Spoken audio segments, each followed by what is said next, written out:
Few more details to go over as I had become close friends with Tren Lowe and Sen Bott and Kal Pak as the time progressed. Kal was killed by Colin Powell, and he tried to blame it on Sen Bott. She was taken to the United States, and there was a mistrial, and which time I talked to her as Jackie Paper, little Jackie Paper, on the telephone, and I told her to go ahead and leave and go to England, and she would get her mistrial that I promised her when I was the other John Poland. Tren had otherwise, he started in the Arbin Army, in the Army of the Republic of Vietnam, and had problems with Powell and I, and had taken up a sort of private VCing that he really wanted out of better than the war at all. He was ultimately shot dead by Lang Bott, which is a famous photograph, but they misnamed purposely both men. Lang was picked up as a non-committal VC. If I had given the whole story, the one I called Boba Fett, the little white child out there, had lived earlier than, like, just post-Kennedy, from 60, 62, and some of the other boys going at 12 and 14 years old as combatants were being forced into combative roles, and the white child out there with Sen and Lang and Tren. And that there was an incident there with Sen when the white child, said, it's okay, Sen, if Joey comes through here, you don't have 200 guns, you have 100. So there was a fix up there for her, and getting rid of, she would pick up guns whenever they were left adrift, and had been stowing them like way upfield, way past Nine Poles at the old May Village. Then the problems they had when Jack Bibby was in the 3rd Combat Brigade.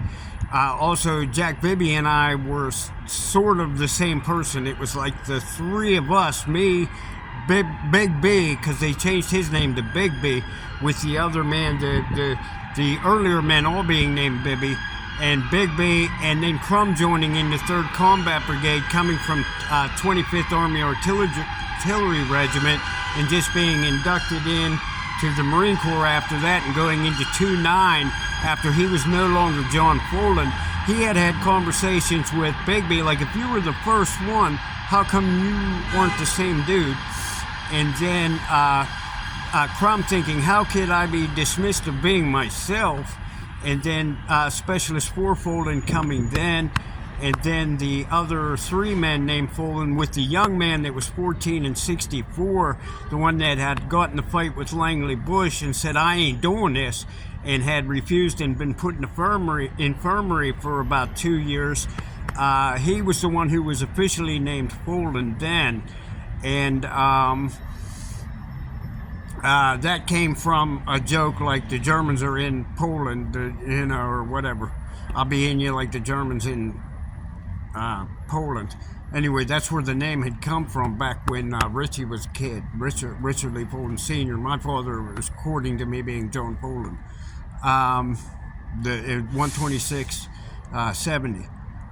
What else? Oh, the picture of Sen Bott, like I said, with the rifle to her head. That was when I was Specialist 4 Poland, and I was, come on, get on back here. I brought the Dixie Chan back up, the Arbin forces, and said, put the rifle back up to her head, get a picture, and don't be doing this to these people. Show these people some courtesy, you'll get the same.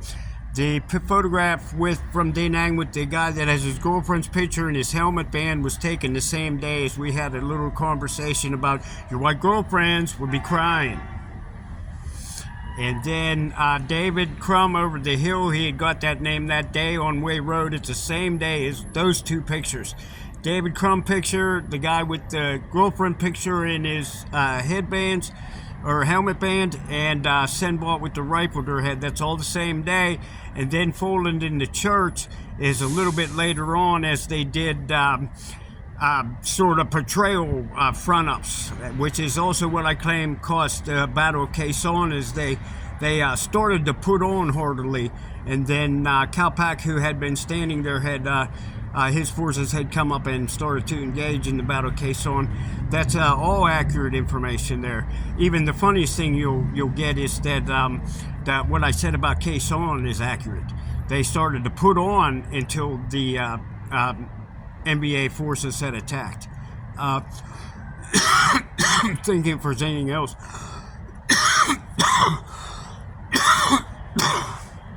Oh, the 1962 to 1964 Bibby, the Jack Bibby, from the MP Jack Bibby. They're now in Vietnam after he had been thrown in a trunk a couple times there at his Army MP job, and the other Jack Bibby being inducted into the Army National Guard around the same time. Post 1960, my dad had bought Jack Bibby the car. I'm not supposed to be that child that was there in White Sands when my dad had bought Mr. Bibby that car, but the conversation between Jack Bibby and the child was, I'm not your same guy. When he got to Vietnam, Coleman would take him under the arm, and he changed his attitude about the time Coleman would take him under the arm, like, you're going to do what you're told. And that had changed Mr. Bibby's attitude, and he had become Mr. Ford. He was taken on board ship after being beat up. The video with the POW stockade with the suspected VCs, he got beat up for complaining that the rags around their necks were causing the ropes to choke them, and so he got beat up by U.S. forces and was taken on the stretcher onto the ship while Colin taunted him and said, "Don't say you died, John."